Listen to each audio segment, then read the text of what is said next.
안녕하세요, 여러분. 오늘의 주제는 아주 신기한 생명체인 해파리에 대한 이야기입니다. 해파리는 여러분도 잘 아시다시피 뇌가 없는 생물인데요.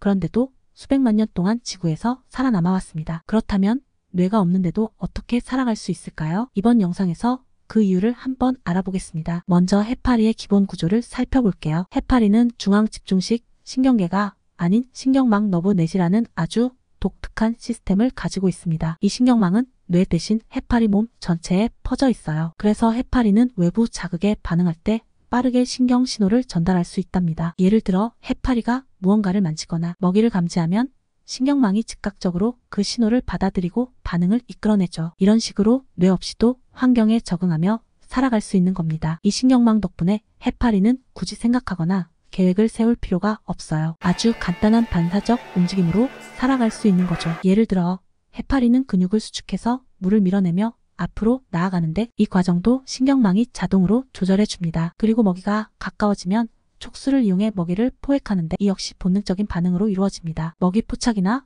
위협, 회피 같은 기본적인 행동들은 모두 이런 단순한 신경망의 작동 원리에 의해 가능합니다. 해파리의 이러한 단순한 생존 전략은 사실 아주 효율적입니다. 뇌가 없는 만큼 에너지를 덜 소비하고 또 복잡한 사고나 계획을 세울 필요가 없으니 환경 변화에도 잘 적응할 수 있죠. 이것이 바로 해파리가 진화 과정에서 뇌를 발달시키지 않고도 살아남을 수 있었던 중요한 이유 중 하나입니다. 하지만 해파리가 뇌가 없다고 해서 아무것도 못하는 건 아닙니다. 해파리는 주위 환경을 감지하고 대응할 수 있는 다양한 감각기관을 가지고 있어요. 예를 들어 해파리 몸에는 광수용체라는 기관이 있는데 이 기관 덕분에 해파리는 빛을 감지할 수 있습니다. 그래서 해파리는 빛의 방향에 따라 이동하는 광택성 포토택시스이라는 행동을 하기도 합니다. 또한 해파리는 물의 흐름이나 온도 변화를 감지할 수 있는 평형기관도 가지고 있어요.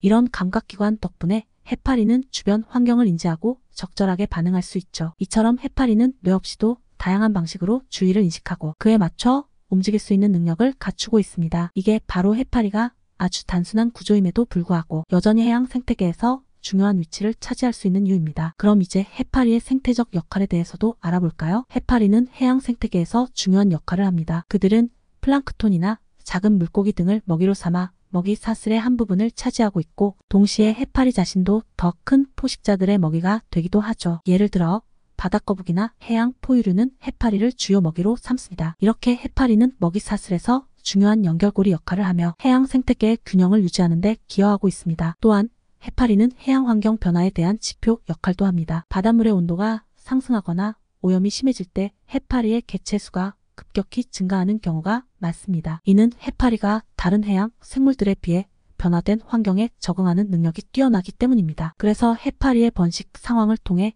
해양 생태계가 얼마나 건강한지 또는 문제가 있는지를 알 수 있는 것이죠. 그러나 해파리의 개체 수가 너무 많아지는 것은 오히려 해양 생태계에 문제를 일으킬 수 있습니다. 해파리 대번성 젤리피쉬 블룸 현상이라고 부르는 이 현상은 주로 인간의 해양 활동, 기후 변화, 남획 등으로 인해 발생합니다. 해파리가 지나치게 많아지면 다른 해양 생물들이 먹이를 구하기 어려워지고 어업에도 큰 타격을 줄 수 있죠. 예를 들어 해파리가 대량으로 번성하면 어업 그물에 걸려서 어획량이 줄어들거나 해파리의 독에 의해 사람들도 피해를 입을 수 있습니다. 그렇기 때문에 해파리의 개체 수와 생태계 변화를 지속적으로 관찰하고 연구하는 것이 중요한 이유입니다. 그럼 해파리의 진화적 역사에 대해 잠깐 살펴볼까요?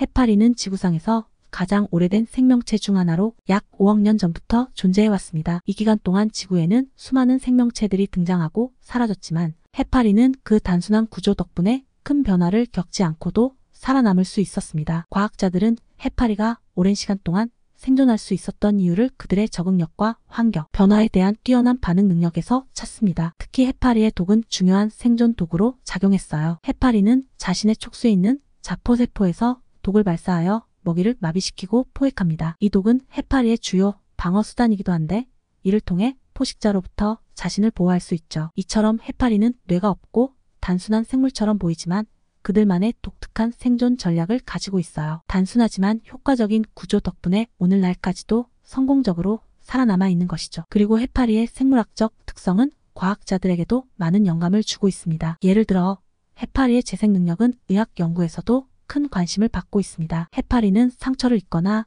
일부 신체 부위가 손상되었을 때 재생 능력을 발휘하여 스스로 복구할 수 있습니다. 이런 능력은 앞으로의 재생의학 분야에서 중요한 연구 대상으로 떠오를 수 있겠죠. 마지막으로 해파리는 해양 생태계에서 빼놓을 수 없는 중요한 존재이지만 우리 인간에게도 몇 가지 경각심을 불러일으킵니다. 최근 지구온난화와 해양오염으로 인해 해파리의 개체수가 급증하면서 어업에 큰 피해를 주고 해양 생태계를 혼란스럽게 만들고 있습니다. 따라서 우리는 해파리와 더불어 살아가기 위해 해양 환경보호에 대한 더 큰 관심과 노력을 기울여야 할 것입니다. 자, 오늘 해파리가 뇌 없이도 어떻게 살아갈 수 있는지에 대해 알아봤는데요. 신비롭고 놀라운 생명체인 해파리의 세계, 정말 흥미롭지 않나요? 오늘 영상 재미있으셨다면 구독과 좋아요로 응원 부탁드리고요. 다음에도 더 흥미로운 주제로 찾아뵙겠습니다. 감사합니다.